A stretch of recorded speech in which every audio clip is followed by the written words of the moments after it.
อุ้ยขอบใจมากนะ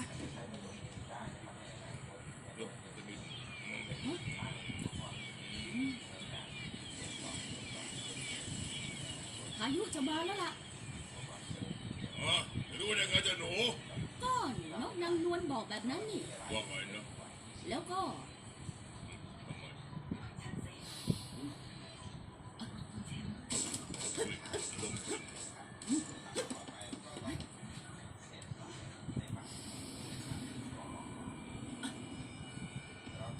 พายุลูกใหญ่มากๆกำลังจะพัดมาแล้วอ่ะจริงๆนะผมได้กลิ่นมันจริงๆอ่ะกินใจแป๊บเด็กคนนี้มองแววตาแบบนั้นนี่สิเฮ้ยว่าจะเป็น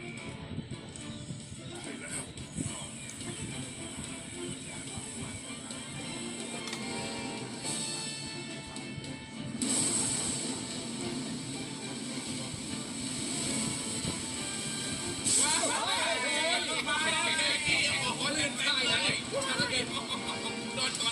กับตันเขียนเป็นแบบนี้มาสโตดจมน้ำแน่รีบสละเรือเถอะเฮ้ยคุณบ้าบ้า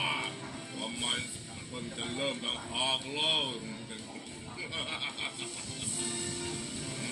อะไรแกมีทางฟ้าเป็นกำลังน้อง